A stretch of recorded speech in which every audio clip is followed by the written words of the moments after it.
Hello everyone, welcome back to another important video. I hope आप सब ठीक होंगे। फ्रेंड्स, इस वीडियो में हम कवर करने वाले हैं most important and expected questions related direct principles of state policy and fundamental duties. देखो गाइज, अगर आपके सिलेबस में इंडियन पॉलिटी है तो गाइज इस topic direct principles of state policy and fundamental duties के रिलेटेड आपको क्वेश्चंस पूछे जाते हैं, फ्रीक्वेंटली पूछे जाते हैं। गाइज प्रैक्टिकली बता दूं, चाहे आप किसी भी कॉम्पिटिटिव एग्जाम के लिए तैयारी कर रहे हो, गाइज ये वीडियो आपके लिए काफी इंपॉर्टेंट रहने वाला है। तो गाइज बिना टाइम वेस्ट किए ये सेशन स्टार्ट कर दें। तो गाइज ये रहा पहला क्वेश्चन आपके स्क्रीन पे। In the constitution of India uniform civil code for all the citizens is included in the. बताओ क्या है इस क्वेश्चन का answer? Preamble of the constitution, direct principles of state policy, fundamental duties, 9th schedule. बताओ किसमें included है uniform civil code for all the citizens?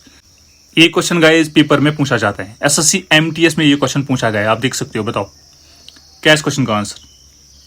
The correct answer is option B, direct principles of state policy. हाँ guys, uniform civil code for all the citizens is included in the direct principles of state policy. ठीक है, article 44 deals with the uniform civil code for all the citizens. ठीक है, आपको guys article भी याद रखना है, आपको पेपर में पूछा जाता है। ठीक है, और गाइज अगर यहाँ पे DPSP, direct principles of state policy की बात करें, these have been enshrined in the part 4 of the constitution from article 36 to 51। ठीक है, आपको ये भी याद रखना है। And guys this feature direct principle of state policy has been borrowed from the constitution of Ireland. ठीक है, तो गाइज आपको इस पे भी क्वेश्चन पूछा जाता है। तो गाइज ये क्वेश्चन इंपॉर्टेंट है, आपको ये पेपर में पूछा जाता है। ठीक है, तो ऑप्शन बी यहाँ पे करेक्ट आंसर है, ऑप्शन बी। चलो next, consider the following statements regarding the direct principles of state policy. कौन सा ऑप्शन ठीक है? देखो गाइज, आपको स्टेटमेंट बेस्ड क्वेश्चंस पूछे जाते हैं। हाँ गाइज, पेपर में आपको इसी टाइप के क्वेश्चंस पूछे जाते हैं। आपको गाइज यहाँ पे स्टेटमेंट्स दिए गए, आपको बताना है इनमें से कौन से स्टेटमेंट्स ठीक हैं, करेक्ट है। बताओ कौन सा ऑप्शन ठीक है? देखो guys, the principles spell out the socio economic democracy in the constitution. हाँ गाइज, ये तो ठीक है। The provisions contained in these principles are not enforceable by any court of law. Guys ये भी ठीक है। हाँ guys, article 37 says that direct principles are not justiciable. ठीक है, तो गाइज यहाँ पे दोनों स्टेटमेंट्स ठीक है। तो गाइज ऑप्शन सी यहाँ पे करेक्ट आंसर है। ठीक है गाइज, आपको इसी टाइप के क्वेश्चंस पूछे जाते हैं, तो गाइज आपको ये याद रखना है। ठीक है, the provisions contained in the direct principles of state policy are not enforceable in any court of law. ठीक है, ये आपको याद रखना है, पेपर में पूछा जाता है।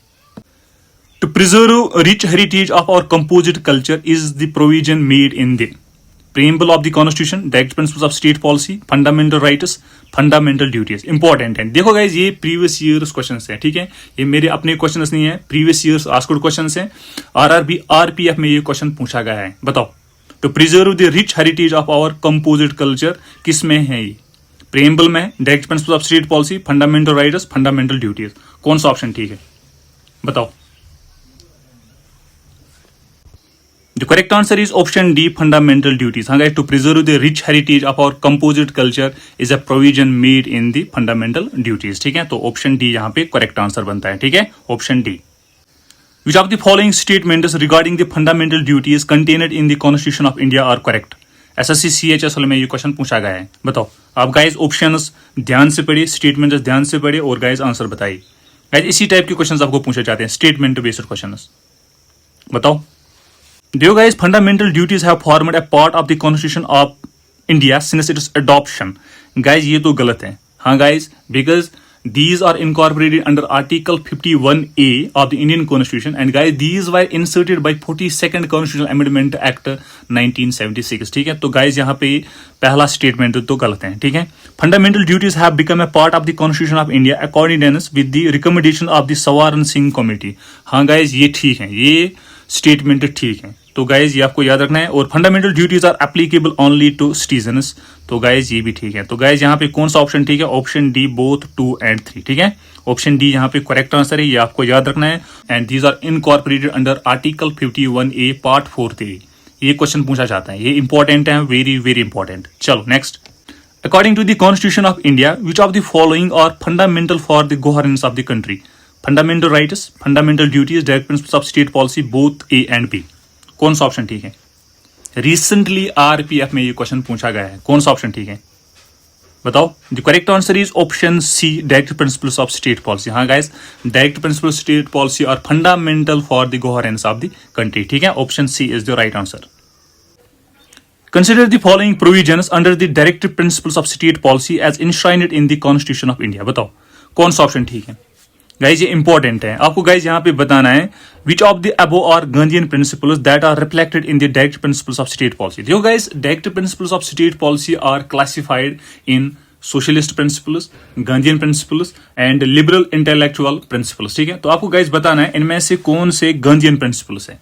बताओ गाइज, इस टाइप के क्वेश्चंस आपको पूछे जाते हैं। हाँ गाइज, आई रिपीट गाइज, आपको इस टाइप के क्वेश्चंस पूछे जाते हैं। बताओ।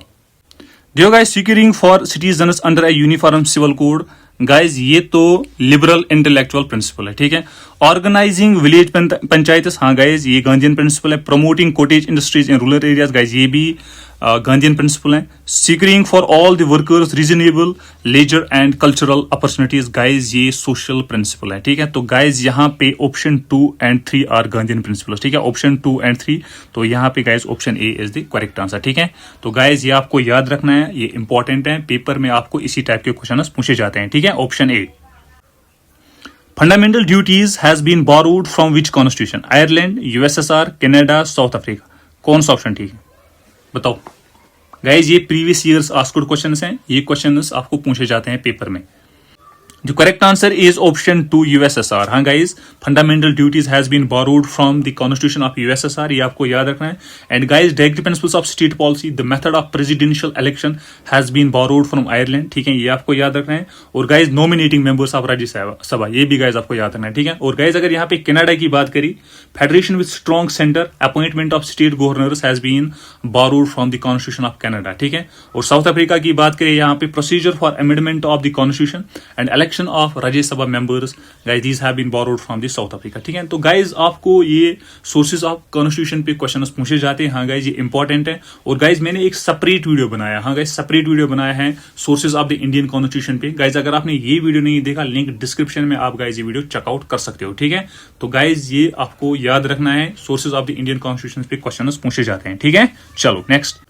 Which of the following is or among the fundamental duties of citizens laid down in the Indian Constitution? बताओ, RRB ग्रुप डी में ये क्वेश्चन पूछा गया है। बताओ, आपको बताना है यहाँ पे इनमें से कौन से फंडामेंटल ड्यूटीज हैं। सिंपल बताओ। देखो guys, to preserve the rich heritage of our composite culture, हाँ गाइज ये फंडामेंटल ड्यूटी है। To protect the weaker sections from the social injustice, नहीं गाइज ये डीपीएसपीज में है। ठीक है, direct principles of state policy. To develop the scientific temper and spirit of inquiry, हाँ गाइज ये फंडामेंटल ड्यूटी है। To strive towards excellence in all spheres of individual and collective activity, हाँ guys ये भी ठीक है, ये भी गाइज फंडामेंटल ड्यूटी है। तो गाइज कौन सा ऑप्शन ठीक है यहाँ पे बताओ। The right answer is option C 1, 3 and 4। हाँ guys 1, 3 and 4 are fundamental duties. ठीक है, तो ये आपको याद रखना है। चलो next. Under the constitution of India which one of the following is not a fundamental duty. बताओ। To vote in public elections, to develop the scientific temper, to safeguard public property, to abide by the constitution and respect its ideals. आपको बताना है इनमें से कौन सा fundamental duty नहीं है, यहाँ पे नॉट पूछा गया है। ठीक है, बताओ। तो guys, to develop scientific temper, ये गाइज फंडामेंटल ड्यूटी है। To safeguard public property, guys ये भी फंडामेंटल ड्यूटी है। To abide the constitution and respect its ideals, guys ये भी फंडामेंटल ड्यूटी है। तो गाइज यहाँ पे ऑप्शन 1 जो है, to vote in public elections, ये फंडामेंटल ड्यूटी नहीं है। ठीक है, तो option 1 is the right answer, option 1।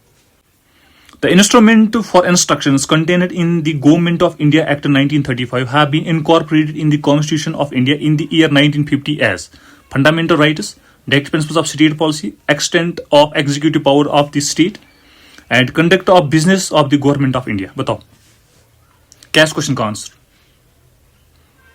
The correct answer is option 2, direct principles of state policy। हाँ guys, the instrument of instructions contained in the Government of India Act 1935 have been incorporated in the Constitution of India in the year 1950 as direct principles of state policy। ठीक है, तो option 2 यहाँ पे correct answer है। ठीक है, option 2।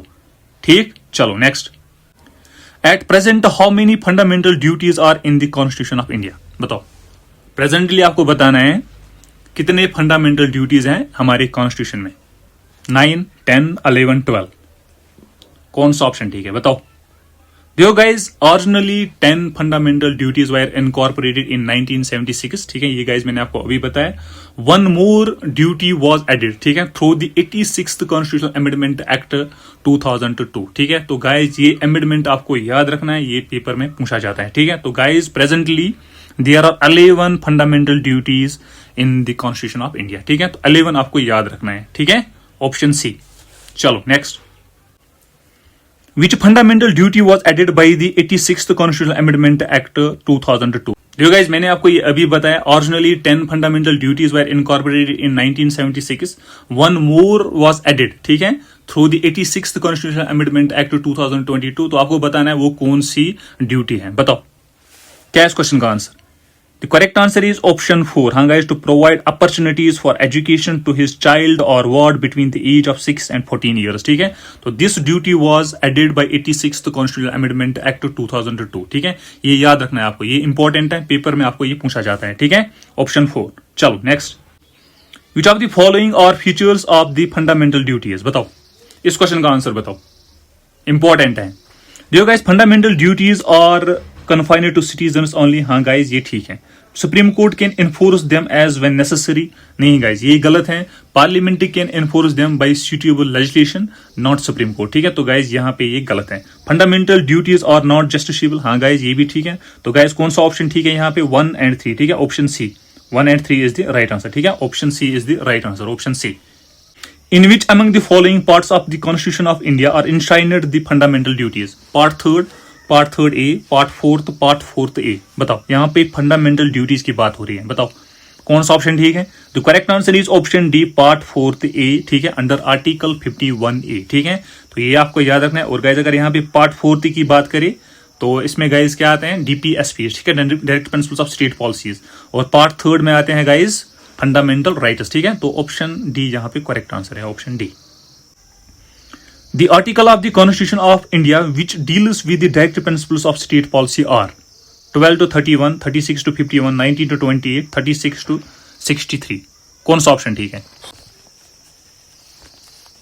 The correct answer is option B, 36 to 51. हाँ guys, direct principles of state policy have been enshrined in part 4th of the Constitution from article 36 to 51. ठीक है, ऑप्शन बी यहाँ पे करेक्ट आंसर है, option B.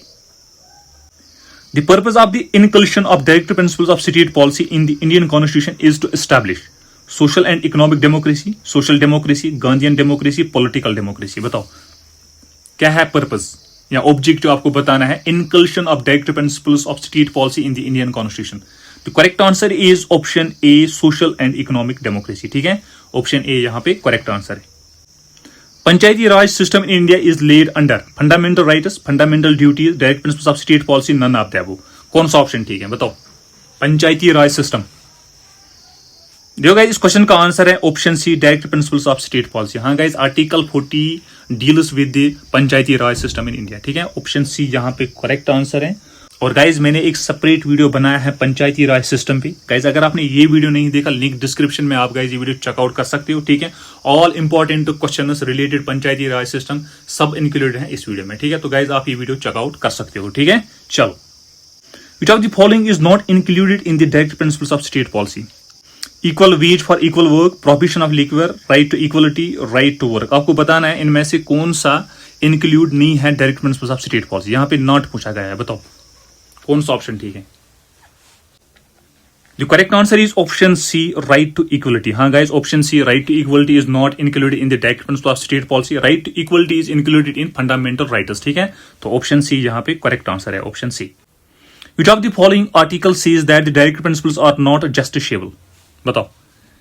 Video के start में guys मैंने आपको बताया क्या है इस क्वेश्चन का आंसर.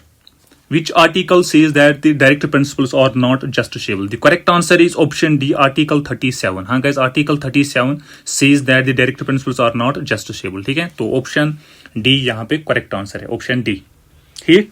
और गाइज अगर यहाँ पे आर्टिकल 51 की बात करें, ठीक है, it deals with to promote international peace, ठीक है. आर्टिकल 44 की बात करें, uniform civil code for all the citizens. And guys article 41 की बात करें, राइट टू वर्क, ठीक है. तो आर्टिकल्स इंपॉर्टेंट है, पेपर में पूछा जाता है.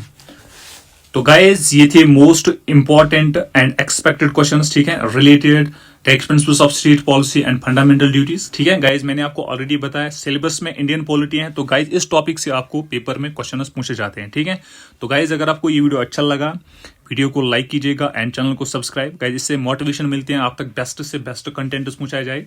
तो guys please do like and subscribe the channel. ठीक है, तो thank you for watching this video, thank you very much.